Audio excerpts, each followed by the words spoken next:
ഇറാനെ ഇപ്പൊ തീർക്കും എന്ന് പറഞ്ഞ അമേരിക്ക ഇറാന്റെ ആയുധപ്പുര കണ്ടതോടെ ആകെ ഞെട്ടി.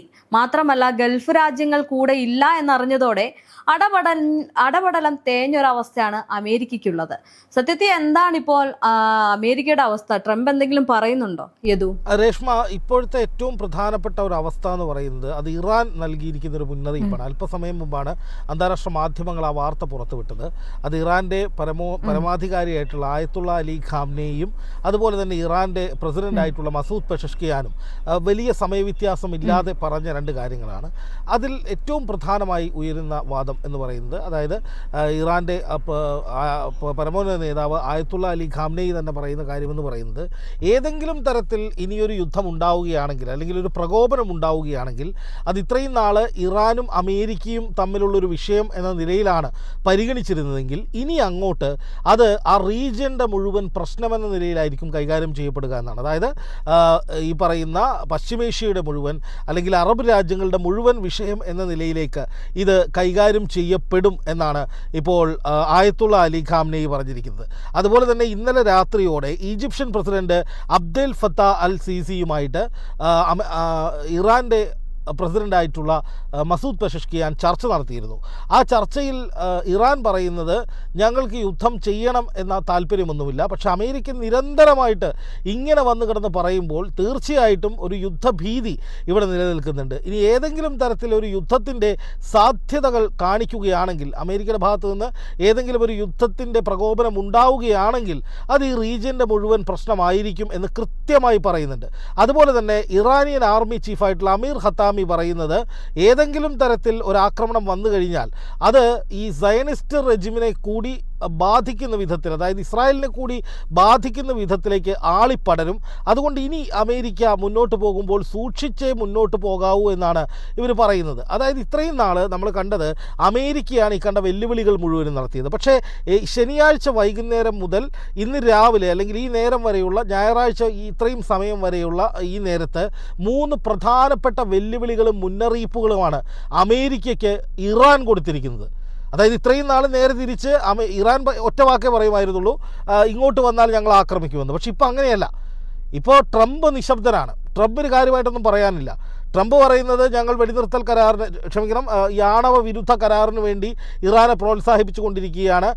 ഇറാൻ ആണവോർജ്ജം ഉണ്ടാക്കില്ല എന്ന കരാറിൽ ഒപ്പിട്ടാൽ ഈ പ്രശ്നം പരിഹരിക്കുമെന്ന് മാത്രമേ ട്രംപ് പറയുന്നുള്ളൂ. ആദ്യമൊക്കെ ഇപ്പോൾ തീർത്ത് കളയും, ഇപ്പോൾ അവസാനിപ്പിച്ച് കളയുമെന്നൊക്കെ പറഞ്ഞിരുന്ന ട്രംപ് ഇപ്പോൾ യുദ്ധത്തെക്കുറിച്ച് ഞങ്ങൾ ചിന്തിക്കുന്നില്ല, പകരം കരാറിനെക്കുറിച്ചാണ് ചിന്തിക്കുന്നത് എന്ന നിലയിലേക്ക് മയപ്പെട്ടു. പക്ഷേ അതേസമയം ഇറാൻ കൂടുതൽ കരുത്താർജിച്ച് അമേരിക്കയെ വെല്ലുവിളിച്ചുകൊണ്ടിരിക്കുകയാണ്. അമേരിക്ക ഇവിടെ ഇനി അധികകാലം തുടർന്ന ഒരു യുദ്ധഭീതി നൽകിക്കഴിഞ്ഞാൽ ഞങ്ങൾ ശക്തമായിട്ട് അടിക്കുമെന്ന് ഒരു മടിയുമില്ലാതെ, ഒരു തരത്തിലുള്ള വിട്ടുവീഴ്ചയ്ക്കും സാധ്യതയില്ലാത്ത വിധത്തിലേക്ക് കൃത്യമായി പറഞ്ഞിരിക്കുകയാണ് ഇറാൻ. അപ്പോൾ ഇറാൻ്റെ കരുത്ത് വർദ്ധിക്കുകയും ഇറാൻ്റെ കയ്യിലേക്ക് വിഷയം വരികയും, അതായത് ഇറാൻ അമേരിക്കയെ ആക്രമിക്കാൻ സജ്ജരാണ് എന്ന നിലയിൽ എങ്ങനെയാണോ അമേരിക്ക ഇറാനെ ഭയപ്പെടുത്തിയത് അതേപോലെ അതേ നാണയത്തിൽ തിരിച്ച് ഇറാൻ അമേരിക്കയെ വിറപ്പിക്കുന്ന കാഴ്ചയാണ് ഇപ്പോൾ പശ്ചിമേഷ്യയിൽ കാണുന്നത്. നിങ്ങൾ അന്താരാഷ്ട്ര മാധ്യമങ്ങളൊക്കെ ഒന്ന് വായിച്ചു നോക്കുക, അല്ലെങ്കിൽ ഒന്ന് തപ്പി നോക്കുക. കഴിഞ്ഞ കുറച്ച് നേരമായിട്ട് ട്രംപിൻ്റെ അനക്കമൊന്നും കാണാനില്ല. ട്രംപ് മറ്റേ USS എബ്രഹാം ലിങ്കൺ എന്ന് പറയുന്ന കപ്പൽ അവിടെ കൊണ്ടിട്ടു. അവിടുത്തെ സൈനികരൊക്കെ നേരം പോക്കിന് മീൻ പിടിച്ച് കളിച്ചുകൊണ്ടിരിക്കുകയാണെന്നാണ് കേൾക്കുന്നത്. കാരണം പ്രത്യേകിച്ച് ഒരു പണിയില്ല. 90 വിമാനങ്ങൾ ഉപ്പുകാറ്റേറ്റ് തുരുമ്പിക്കുന്ന അവസ്ഥയിൽ അവിടെ കിടക്കുന്നു. അതുപോലെ കപ്പൽ വെറുതെ അവിടെ നങ്കൂരിട്ട് കിടക്കുന്നു. അപ്പോൾ ഈ സൈനികരെ സംബന്ധിച്ച് എന്താണ് ഇനിയുള്ള പരിപാടി? ഇനി മീൻ പിടിക്കുക, അത് പൊരിച്ച് തിന്നുക, അല്ലാതെ വേറെ പ്രത്യേകിച്ചൊന്നും കിട്ടാനൊന്നുമില്ല, അല്ലെങ്കിൽ ഉത്തരവൊന്നും വരാനില്ല. കാരണം അമേരിക്കൻ പ്രസിഡന്റിനെ അവർക്കും മനസ്സിലായി തുടങ്ങിയിട്ടുണ്ട്. വെറുതെ കിടന്ന് ആശാൻ തള്ളുന്നതല്ലാതെ പ്രത്യേകിച്ചൊന്നും ചെയ്യാനുള്ള പാങ്ങൊന്നും പുള്ളിക്കില്ല എന്നുള്ളത് ഏകദേശം ബോധ്യപ്പെട്ടിട്ടുണ്ട്. അപ്പോൾ അമേരിക്ക അവിടെ പമ്മി നിൽക്കുമ്പോൾ ഇറാൻ കയറി അടിക്കുകയാണ്. ഇനി ഞാൻ കഴിഞ്ഞൊരു വീഡിയോ പറഞ്ഞിരുന്നത്, ഇനി ഇറാൻ പറയും അമേരിക്കയോട്, മര്യാദയ്ക്ക് നിങ്ങളുടെ ഈ സാധനം എടുത്തോട്ട് പോയില്ലെങ്കിൽ ഇതെല്ലാം കൂടി തല്ലിപ്പൊട്ടിച്ച് ഞങ്ങൾ കളയും, എത്രയും പെട്ടെന്ന് എടുത്തോട്ട് പോ എന്ന് പറയുന്നൊരവസ്ഥയിലേക്ക് ഇറാൻ വരാനുള്ള സാഹചര്യമുണ്ട്. കാരണം ഇപ്പോൾ ഇറാൻ ഭയങ്കര ഷാർപ്പായിട്ടാണ് സംസാരിച്ചുകൊണ്ടിരിക്കുന്നത്. അതെ അതെ അതെ. എന്തായാലും ഇറാനെ സംബന്ധിച്ചിടത്തോളം അമേരിക്കയുടെ ഏതെങ്കിലും ഒരു ഭാഗത്ത് നിന്ന് ചെറിയ രീതിയിലുള്ള ഒരു പ്രശ്നം അല്ലെങ്കിൽ ഒരു ആക്രമണം ഉണ്ടായാൽ പോലും അത് തങ്ങൾ വലിയ രീതിയിലേക്ക് അത് എടുത്തിട്ട് തിരിച്ച് വലിയ രീതിയിൽ തന്നെ തിരിച്ചടിക്കും എന്നുള്ള രീതിയിൽ പറയുന്നുണ്ട്. അപ്പൊ ആ ഒരു സാഹചര്യത്തിൽ ഒരുപക്ഷെ ഇറാൻ തിരിച്ചടിക്കുകയാണെങ്കിൽ ഈ പറയുന്ന ഗൾഫ് രാജ്യങ്ങൾ അതിനോടൊപ്പം നിൽക്കും. നിലവിലെ ഇപ്പോഴത്തെ സാഹചര്യത്തിൽ ഇറാനൊപ്പമാണ് അറബ് രാജ്യങ്ങൾ. അതിലേറ്റവും പ്രധാനപ്പെട്ടത് സൗദിയുടെ നിലപാടാണ്. സൗദി കഴിഞ്ഞ മണിക്കൂറുകളിൽ പറഞ്ഞ ഒരു പ്രധാനപ്പെട്ട കാര്യം, പശ്ചിമേഷ്യയെ അപകടത്തിലാക്കുന്ന നിലപാട് സ്വീകരിച്ചിരിക്കുന്നത് ഇപ്പോൾ അമേരിക്കയാണ് എന്നാണ്. അതായത് ഇറാനാണ് ഈ പ്രശ്നത്തിന് മുഴുവൻ കാരണമെന്ന് വരുത്തി തീർക്കാനാണ് അമേരിക്ക ഒരു വശത്ത് ശ്രമിച്ചുകൊണ്ടിരിക്കുന്നത്.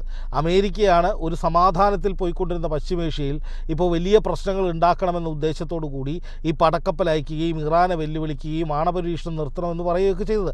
അത് അമേരിക്ക ഏകപക്ഷീയമായി പറഞ്ഞതാണ്. അതിന് പിന്നിൽ ഇസ്രായേലാണ്.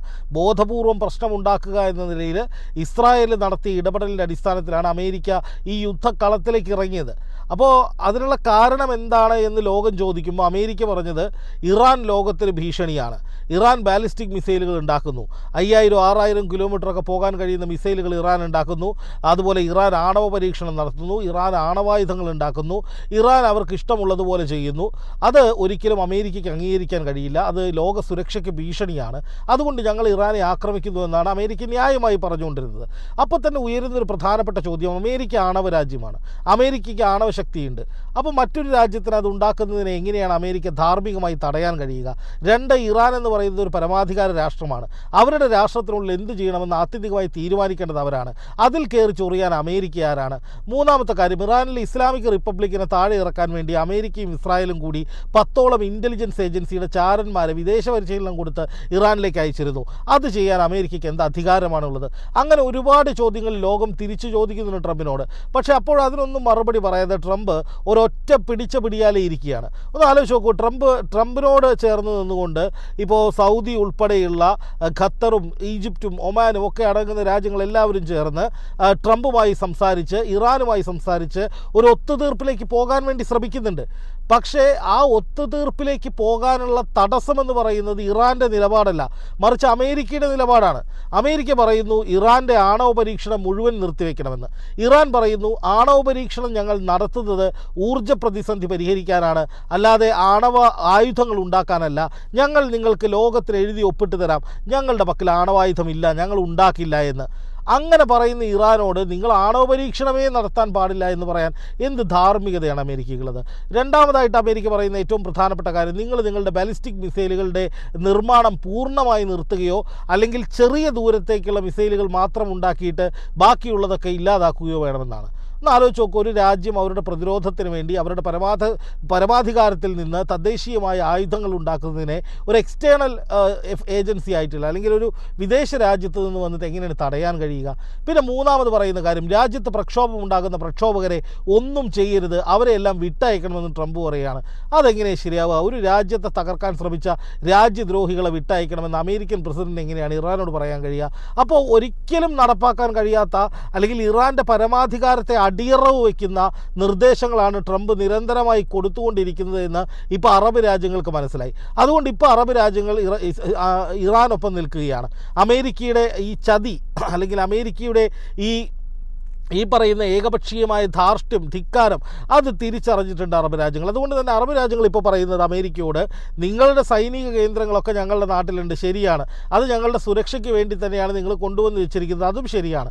പക്ഷേ അവിടെ നിന്ന് ഇറാനെതിരെ ഒരു ആക്രമണം നടത്താനായിട്ട് ഞങ്ങൾ അനുവദിക്കില്ല എന്ന് ഇന്നത്തോടെ സകല അറബ് രാജ്യങ്ങളും തീർത്ത് പറഞ്ഞതുകൊണ്ടാണ് ആയത്തുള്ള അലി ഖാംനെയി അല്പസമയം മുമ്പ് ഇത് പശ്ചിമേഷ്യയുടെ അല്ലെങ്കിൽ ഈ മേഖലയുടെ മുഴുവൻ പ്രശ്നമായിട്ട് മാറാൻ പോവുകയാണ് എന്ന മുന്നറിയിപ്പ് ട്രംപിന് കൊടുത്തത്. അതായത് അറബ് രാജ്യങ്ങൾ ഇറാനോടൊപ്പം ഒന്നിച്ച് കട്ടയ്ക്ക് നിൽക്കുകയാണ് എന്ന് കൃത്യമായി ഇറാന് മനസ്സിലായി. അപ്പോൾ അതുകൊണ്ട് തന്നെ ഇനി ഇറാനെ അമേരിക്ക അവരുടെ അറബ് ലോകത്തെ സൈനിക കേന്ദ്രങ്ങളിൽ നിന്ന് ആക്രമിച്ചാൽ അത് അറബ് രാജ്യങ്ങൾ മുഴുവൻ ഒറ്റക്കെട്ടായി അമേരിക്കയ്ക്കെതിരെ നിലപാട് സ്വീകരിക്കുന്നതിന് തുല്യമാകും, അല്ലെങ്കിൽ അതിലേക്ക് നയിക്കും എന്ന് മാത്രമല്ല ചൈനയും റഷ്യയും അടങ്ങുന്ന ആ പുതിയ ശാക്തിക ചേരി, ഇറാനും ഇന്ത്യയും ഒക്കെ അടങ്ങുന്ന ശാക്തിക ചേരി അമേരിക്കയ്ക്ക് ചുട്ട മറുപടി കൊടുക്കുകയും ചെയ്യും. ഒരു വശത്ത് സായുധമായി ഇറാന്റെ വലിയ ഭീഷണി അമേരിക്കയ്ക്ക് നേരെ വരുന്നു.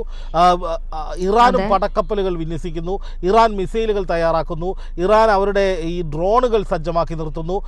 അതുപോലെ അമേരിക്കൻ പടക്കപ്പലുകൾ നിരീക്ഷിക്കാനുള്ള ചാര ഡ്രോണുകൾ ഇറാൻ വേറെ വിടുന്നു.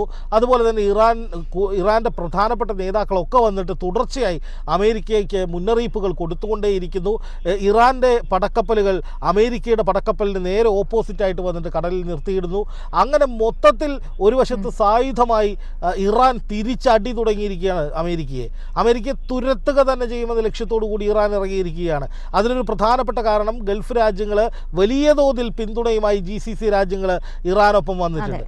അപ്പോൾ ഈ അറബ് ലോകവും ഇറാനും ഒന്നിച്ച് ഇപ്പോൾ അമേരിക്കയെ വെല്ലുവിളിച്ച് വിറപ്പിക്കുന്ന സാഹചര്യമാണുള്ളത്. അതാണ് ഇപ്പോൾ നമുക്ക് കാണാൻ പറ്റുന്നത്. ഇതിൽ നിന്ന് പിന്തിരിയാനുള്ള സാധ്യതകൾ ഏറെയാണ്. ഇതിൽ നിന്ന് പിന്തിരിയാതെ വേറെ വഴിയില്ലാത്തൊരവസ്ഥയിലേക്ക് അമേരിക്ക എത്തും. അതായത് അമേരിക്ക എങ്ങനെയാണോ ഇറാനെ സമ്മർദ്ദത്തിൽപ്പെടുത്തി ആ കരാറിൽ ഒപ്പുവെപ്പിക്കാൻ ശ്രമിച്ചത്, അതേ നാണയത്തിൽ തന്നെ അമേരിക്കയെ സമ്മർദ്ദത്തിൽപ്പെടുത്തി തിരിച്ച് ഈ കിടതാപ്പുകൾ മുഴുവൻ എടുത്തുകൊണ്ട് പോകുന്ന അവസ്ഥയിലേക്ക് ഇറാനും അറബ് രാജ്യങ്ങളും കൂടി എത്തിക്കാൻ പോവുകയാണ്. അറബ് രാജ്യങ്ങൾ മാന്യമായിട്ട് അമേരിക്കയോട് പറഞ്ഞു, ഞങ്ങൾ ഇടപെട്ടുകൊണ്ട്, സൗദി ഉൾപ്പെടെ ഇടപെട്ടുകൊണ്ട് ഈ പ്രശ്നം പരിഹരിച്ചു തരാം, ഇറാനുമായി ചർച്ച ചെയ്യാം, കരാർ നമുക്ക് ശരിയാക്കാമെന്നൊക്കെ പറഞ്ഞതാണ്. പക്ഷേ ട്രംപിൻ്റെ പിടിവാശി, എല്ലായിടത്തും ട്രംപ് ചെയ്യുന്നൊരു കാര്യമാണ് പിടിവാശി. ഇപ്പോൾ ഇന്നലെ പറഞ്ഞു ഇനി മുതൽ ഇനി മുതൽ റഷ്യയിൽ നിന്ന് ഒരു രാജ്യവും എണ്ണ വാങ്ങരുത് എന്നാണ് ട്രംപ് പുതിയതായിട്ട് പറഞ്ഞേക്കുന്നത്. ഇന്ത്യ റഷ്യയിൽ നിന്ന് എണ്ണ വാങ്ങിച്ചു കഴിഞ്ഞാൽ ശക്തമായ തിരിച്ചടി ഉണ്ടാകും, പകരം വെനിസ്വലയിൽ നിന്ന് നിങ്ങൾ എണ്ണ വാങ്ങണം, അതിന് ഞങ്ങളുമായിട്ട് കരാർ ഒപ്പിടണമെന്നാണ് ട്രംപ് പറഞ്ഞിരിക്കുന്ന ഏറ്റവും പുതിയ കാര്യം. പിടിവാശിയാണ്. അതായത് വെനിസ്വലയിൽ പോയിട്ട് അവിടെ നിന്ന് പ്രസിഡന്റിനെ പിടിച്ച് തൂക്കിയെടുത്ത് അമേരിക്കയിൽ കൊണ്ടുവന്നിട്ട് അയാളെ ജയിലിലിട്ടിട്ട് അവിടെ പുതിയൊരു ഭരണാധികാരിയെ നിയമിച്ച് അയാളുടെ നിയന്ത്രണാധികാരം ട്രംപ് കയ്യിൽ വെച്ചിട്ട് ലോകരാജ്യങ്ങളോട്, ഇന്ത്യ ഉൾപ്പെടെയുള്ള രാജ്യങ്ങളോട് ട്രംപ് പറയാണ്, വെനിസ്വലയിൽ നിന്ന് നിങ്ങൾ എണ്ണ വാങ്ങിച്ചോ, റഷ്യയിൽ നിന്ന് എണ്ണ വാങ്ങിക്കുന്നത് നിർത്തിക്കോ, വെനിസ്വലയിൽ നിന്ന് നിങ്ങൾക്ക് എണ്ണ വാങ്ങണമെങ്കിൽ ഞങ്ങളുമായിട്ട് കരാറിൽ ഒപ്പിട്ടാൽ മതി, അമേരിക്കയുമായിട്ട്. ഇന്ത്യയോടും ചൈനയോടും ഒക്കെ പറഞ്ഞ കാര്യമാണെന്നേ. ഇതാണ് ട്രംപിൻ്റെ രീതി. ഇറാനിലും ഇദ്ദേഹം ഉദ്ദേശിക്കുന്നത് തന്നെയാണ്. ഇറാനിൽ ആയത്തുള്ള അലി ഖാംനെയി ഭരണകൂടം താഴെ വീണാൽ അപ്പം തന്നെ അവിടെ അമേരിക്കൻ നിയന്ത്രണത്തിലൊരു ഭരണം വരും. ആ ഭരണം വന്നു കഴിഞ്ഞാൽ ഉടനെ ഇറാനിലെ അനുസ്യൂതമായ എണ്ണ സമ്പത്ത് അവർ വിൽക്കാൻ തുടങ്ങും. അങ്ങനെ വിൽക്കുമ്പോൾ അതിന് കാർമ്മികത്വം വഹിക്കുന്നത്, അല്ലെങ്കിൽ അതിൻ്റെ മുഴുവൻ കസ്റ്റോഡിയനായിട്ട് മാറുന്നത് ട്രംപായിരിക്കും. ട്രംപ് ഒരു ഭരണാധികാരി എന്നതിനേക്കാൾ കൂടുതലൊരു വലിയ റിയൽ എസ്റ്റേറ്റ് ബിസിനസ്സുകാരനാണ്. ട്രംപിൻ്റെ ഒരുപാട് സ്ഥാപനങ്ങൾ പശ്ചിമേഷ്യയിലുണ്ട്. വ്യാപാര സ്ഥാപനങ്ങൾ, വ്യവസായ സ്ഥാപനങ്ങൾ, റിയൽ എസ്റ്റേറ്റ് സ്ഥാപനങ്ങൾ ഒരുപാടെണ്ണമുണ്ട് ട്രംപ് ഇൻവോൾവ് ആയിട്ടുള്ളത്. അപ്പോൾ തൻ്റെ ബിസിനസ്, തൻ്റെ ആഗ്രഹങ്ങൾ, തൻ്റെ സ്വാർത്ഥത നടപ്പാക്കാൻ വേണ്ടി ഒരു രാജ്യത്തിൻ്റെ പരമാധികാരത്തിൽ കയറി കളിക്കുന്ന അവസ്ഥയിലേക്ക് ട്രംപ് പോവുകയാണ്. അതിന് ഈ ലോകത്തിൻ്റെ സുരക്ഷ, ആണവോർജ്ജം, മറ്റു കാര്യങ്ങളൊക്കെ ഒരു മറയാണ് എന്നുള്ളതാണ് നമ്മൾ മനസ്സിലാക്കേണ്ട കാര്യം.